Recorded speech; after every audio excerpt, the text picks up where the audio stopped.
प्यारे अभ्यर्थियों नमस्कार। स्वागत है आप सभी का आपके अपने YouTube channel RP study fever में। तो दोस्तों रीट 2021 की जो आपकी परीक्षा हुई थी 26 सितंबर को, उसमें लेवल फर्स्ट की भाषा वन हिंदी के 30 प्रश्नों को इस वीडियो में आंसर की के साथ लेकर आया हूँ। बिल्कुल दोस्तों 30 के 30 प्रश्न आपको सटीक आंसर के साथ इस वीडियो में मिलने वाले हैं। तो इस वीडियो को आपको एंड तक वॉच करना है। बिना देर के हम रीट 2021 के लेवल फर्स्ट के भाषा वन के हिंदी के 30 प्रश्नों को सॉल्व करने जा रहे हैं।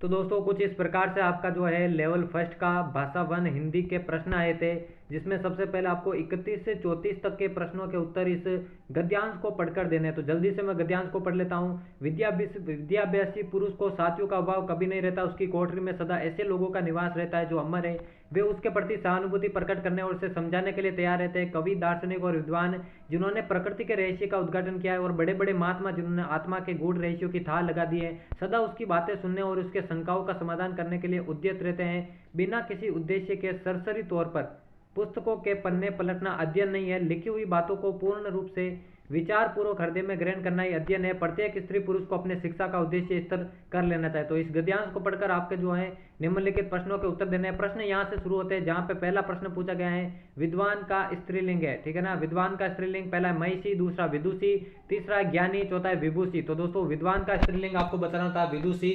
बिल्कुल सिंपल सा क्वेश्चन था, बी आंसर बिल्कुल आपका करेक्ट होगा।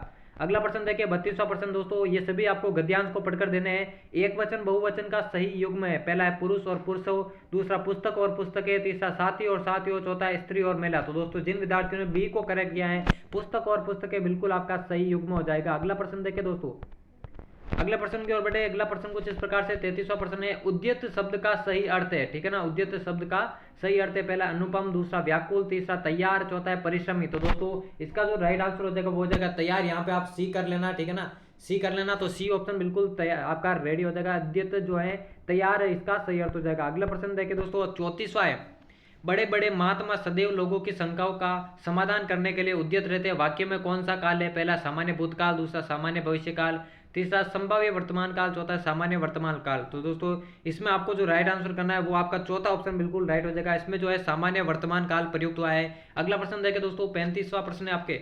एक बार फिर से आपको गद्यांश को पढ़ना है, उसके बाद आपको उत्तर देना है। 35 से 40 तक के प्रश्नों का उत्तर आपको गद्यांश को पढ़कर देने हैं। गद्यांश को जल्दी से मैं पढ़ लेता हूँ। सुखी, सफल और उत्तम जीवन जीने के लिए किए गए आचरण और प्रयत्न का नाम धर्म है। देश, काल और सामाजिक मूल्यों की दृष्टि से संसार में भारी विविधता है, अतएव अपने अपने ढंग से जीवन को पूर्णता की ओर ले जाने वाले विविध धर्मों के बीच में भी ऊपर से विविधता दिखाई देती है। आदमी का स्वभाव है कि वह अपने विचारों और जीवन के तौर तरीकों को तथा भाषा खान पान को सर्वश्रेष्ठ मानता है तथा चाहता है कि लोग उसी का अनुसरण और अनुकरण करें। यथाशक्ति दूसरों से अपने धर्म को सर्वश्रेष्ठ मानते हुए वह चाहता है कि सभी लोग उसे अपनाएं। इसके लिए वह जोर जबरदस्ती को भी बुरा नहीं मानता है। धर्म के नाम पर होने वाले जातिगत विद्वेष, मारकाट और हिंसा के पीछे मनुष्य का यही स्वार्थ भावना रहती है। तो इसको जो है पढ़ लेना है, उसके बाद आपको इन प्रश्नों का उत्तर देना है, ठीक है ना। 35वां प्रश्न है देश शब्द का पर्यायवाची है, ठीक है ना। देश शब्द का पर्यायवाची पहला वास्तव, दूसरा अटवी, तीसरा सदन, चौथा है राष्ट्र। कौन सा हो जाएगा आपका राइट आंसर। तो दोस्तों देश शब्द का जो पर्यायवाची है राष्ट्र हो जाएगा। बिल्कुल सिंपल सा क्वेश्चन। अगला प्रश्न की ओर बढ़े 36वां प्रश्न है उत्तम का विलोम है, ठीक है ना। उत्तम का विलोम पहला है अगम, दूसरा अदम, तीसरा उच्च, चौथा है अज्ञ। कौन सा हो जाएगा आपका राइट आंसर। तो दोस्तों उत्तम का जो विलोम है वो हो जाएगा अदम। बी जिन्होंने राइट किया उन सभी का करेक्ट हो जाएगा। दोस्तों आपको बता दूं ये जो पेपर है रीट 2021 लेवल फर्स्ट के जो कैंडिडेट थे उसमें भाषा फर्स्ट हिंदी के प्रश्नों को सोल्व करने जा रहे हैं। अगला प्रश्न देखिए 37वां है अपने हित के लिए किया गया कार्य। वाक्यांश के लिए एक शब्द है, पहला है परोपकार, दूसरा दूरदर्शी, तीसरा स्वार्थ, चौथा है अक्षम्य। कौन सा आपका राइट आंसर हो जाएगा। तो दोस्तों अपने हित के लिए जो कार्य किया जाता है उसको स्वार्थ बोला जाता है। सी आपका बिल्कुल राइट हो जाएगा। 38वां प्रश्न है विद्वेष शब्द में उपसर्ग है। बिल्कुल सिंपल सा क्वेश्चन है, पहला वी, दूसरा वी, तीसरा विद और चौथा वह। कौन सा आपका राइट आंसर हो जाएगा। तो दोस्तों विद्वेष में जो है आपका कौन सा उपसर्ग है, वी उपसर्ग हो जाएगा। पहला ही ऑप्शन आपका बिल्कुल राइट हो जाएगा। बिल्कुल सटीक आंसर की आपको मिलने वाला है दोस्तों। 39वां है यथाशक्ति शब्द में समास का प्रकार है। बिल्कुल सिंपल सा प्रश्न था, पहला अवयव भाव, दूसरा तत्पुरुष, तीसरा बहुव्रीहि, चौथा कर्मधारय। तो दोस्तों यथाशक्ति में जो समास है वो हो जाएगा आपका अवयव भाव समास। पहला ही ऑप्शन बिल्कुल राइट हो जाएगा। अगला प्रश्न देखिए 40वां है मुहावरे के प्रयोग से बना वाक्य का सही विकल्प चुनिए। पहला है सुरेश की तो अक्ल मर गई, दूसरा बंद कमरे में उसका दम फूलने लगा, तीसरा दोनों भाई खेत के स्वामित्व के लिए लाल पीले हो रहे थे, चौथा है चोरी करने पर उसकी नाक झुक गई। दोस्तों बाकी सब्जेक्ट की लेवल 2 और लेवल 1 दोनों के बाकी जितने भी सब्जेक्ट हैं उनकी आंसर की मैं भी जल्द अपने चैनल पर अपलोड करने वाला हूं। तो चैनल को अभी तक सब्सक्राइब नहीं किया तो जल्दी से सब्सक्राइब करके बेल आइकन को प्रेस कर देना। इसका जो राइट आंसर होगा वो सी हो जाएगा दोस्तों। इसमें जो है सही मुहावरा प्रयुक्त हुआ है। अगला प्रश्न है 41वां, हिंदी भाषा में वाक्य के मनुष्य अंग होते हैं। दोस्तों इसमें थोड़ा मिसप्रिंट हुआ है पेपर के अंदर, इसमें मनुष्य की जगह प्रमुख आएगा, ठीक है ना। वाक्य के प्रमुख अंग कितने होते हैं ये पूछना चाहिए था, इसमें थोड़ा सा मिस्टेक हुआ है आपके पेपर में। तो 2 अंक होते हैं दोस्तों, बिल्कुल पहला ऑप्शन बिल्कुल आपका करेक्ट हो जाएगा। अगला प्रश्न है 42वां, खुद श्रीमान व्यंजन खाए औरों को परहेज बताए, लोकोक्ति का सही अर्थ है। पहला, कहने से जिद्दी व्यक्ति काम नहीं करता। दूसरा, व्यंजन खाने के नुकसान बताना। तीसरा, उपाय वही अच्छा जो कारगर हो। चौथा है, केवल दूसरों को सलाह देना लेकिन उसे व्यवहार में न लेना। तो दोस्तों खुद श्रीमान व्यंजन खाए औरों को परहेज बताए, बिल्कुल चौथा ऑप्शन बिल्कुल आपका राइट हो जाएगा।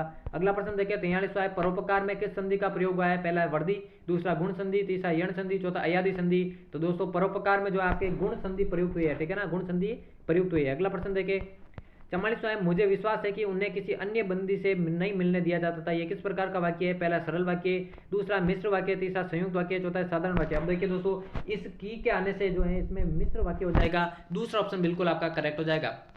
45वां है, आपका जीवन सुखमय हो अर्थ भेद के आधार पर ये किस प्रकार का वाक्य है। पहला विधानवाचक, दूसरा इच्छावाचक, तीसरा संकेतवाचक, चौथा आज्ञावाचक। तो दोस्तों इसमें इच्छावाचक वाक्य जो है प्रयुक्त है, दूसरा ऑप्शन बिल्कुल आपका करेक्ट हो जाएगा।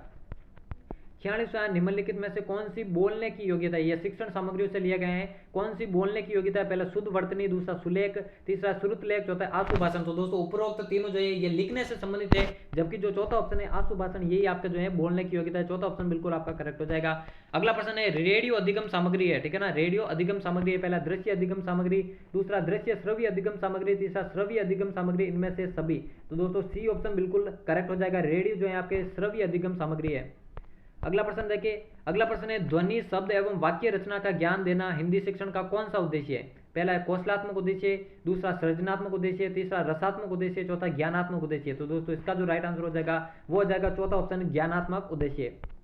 अगला प्रश्न है 49वां, शिक्षक श्यामपट्ट कॉपी या स्लेट पर अक्षर लिख देता है और छात्रों को कहता है इन अक्षरों को देखकर इनके नीचे स्वयं इसी प्रकार अक्षर बनाए। ये कौन सी विधि है। पहला पेस्टोलॉजी विधि, दूसरा अनुकरण विधि, तीसरा मॉन्टेसरी विधि, चौथा है जो कोटोर विधि। तो दोस्तों इसमें अनुकरण विधि प्रयुक्त हुई है, दूसरा ऑप्शन बिल्कुल आपका करेक्ट हो जाएगा।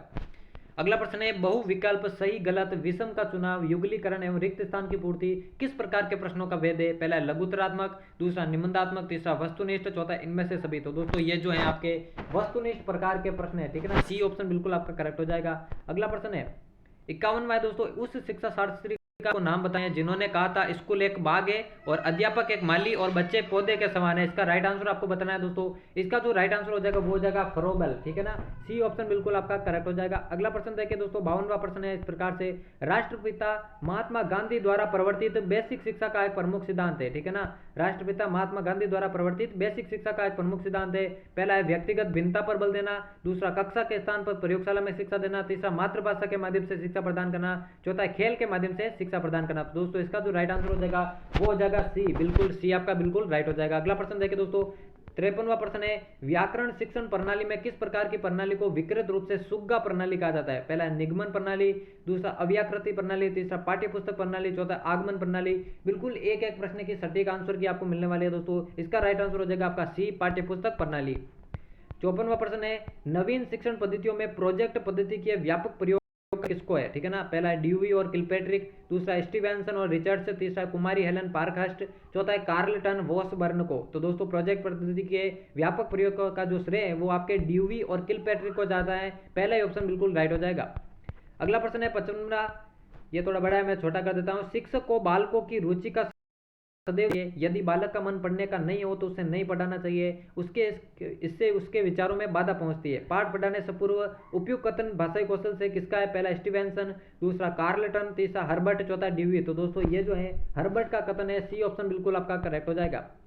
अगला प्रश्न देखिए 56वां प्रश्न है, पाठ्य पुस्तकों के उद्देश्य के अंतर्गत पाठ्य पुस्तक शिक्षक व बालकों के लिए है। पहला है साध्य नहीं वरन साधन है, दूसरा है पुस्तक के शिक्षक व शिक्षार्थी के लिए साध्य है, तीसरा अध्यापन हेतु साध्य और साधन है, चौथा है साधन कम साध्य अधिक है। इसका राइट आंसर दोस्तों पहले ऑप्शन बिल्कुल राइट हो जाएगा, पुस्तकें जो है साध्य नहीं वरन साधन है। अगला प्रश्न देखिए 57वां प्रश्न है, भाषा शिक्षण में उपयोगी श्रव्य दृश्य साधन है, ठीक है ना, पहला है रेडियो, दूसरा अभिनय, तीसरा श्यामपट्ट, चौथा है पोस्टर। तो श्रव्य दृश्य दोनों जो है वो अभिनय के अंतर्गत आते हैं, दूसरा ऑप्शन बिल्कुल आपका करेक्ट हो जाएगा। अगला प्रश्न देखिए दोस्तों 58वां है, निम्नलिखित में से उद्धरण के लिए प्रयुक्त होने वाला चिन्ह है, कारक चिन्ह से संबंधित है, तो कौन सा आपका राइट आंसर हो जाएगा दोस्तों, वही बताना। दोस्तों उद्धरण चिन्ह की बात करें तो दूसरा ऑप्शन जो है वही आपका करेक्ट हो जाएगा। अगला प्रश्न देखिए अगला प्रश्न है, डॉक्टर रेखा अदम्य साहस की धनी थी, रेखांकित शब्द में विशेषण है। दोस्तों ये प्रश्न आपका गलत हुआ है, इसमें आपको बोनस अंक मिलेंगे, क्योंकि साहस में जो है आपका कोई विशेषण नहीं है, ठीक है ना, साहस में कोई विशेषण नहीं है, बल्कि इसमें जो है भाववाचक संज्ञा प्रयुक्त हुई है। तो ये प्रश्न आपका बोनस अंक देके जाएगा, इसमें आपको चिंता करने की जरूरत नहीं है, इसमें आपको पूरे का पूरा 1 नंबर मिलेगा, बोनस अंक इसमें दिया जाएगा। आज की सीरीज का दोस्तों लास्ट प्रश्न है, रीट लेवल 1 फर्स्ट का भाषा प्रथम के हिंदी से जो प्रश्न था वो है, जिस समाज में, यहाँ पे समास कर लेना, जिस समास में सामासिक पद के दोनों विशेषण विशेष्य या उपमेय उपमान का संबंध हुए हैं। बहुत सिंपल प्रश्न था, बहुत बार कराया हुआ है। पहला द्विगु समास, दूसरा द्वंद्व समास, तीसरा कर्मधारय, चौथा बहुव्रीहि। तो दोस्तों जहां भी विशेषण विशेष्य या फिर उपमान उपमेय का संबंध हो वहां पे आपका कर्मधारय समास होता है। सी ऑप्शन बिल्कुल आपका करेक्ट हो जाए। तो दोस्तों रीट लेवल फर्स्ट 26 सितंबर को जो आपका एग्जाम हुआ था उसमें लेवल 1 के जो भाषा प्रथम थी उसके 30 प्रश्नों को हमने इस वीडियो में सोल्व किया। बाकी सभी सब्जेक्ट के आंसर की मैं जल्दी अपने चैनल पर अपलोड कर दूंगा, लेवल 2 और लेवल 1 दोनों की। तो चैनल को अभी तक सब्सक्राइब नहीं किया तो जल्दी से सब्सक्राइब कर दो, इस वीडियो को आपके फ्रेंड्स में शेयर कर दो। तो दोस्तों मिलते हैं किसी और नए वीडियो में।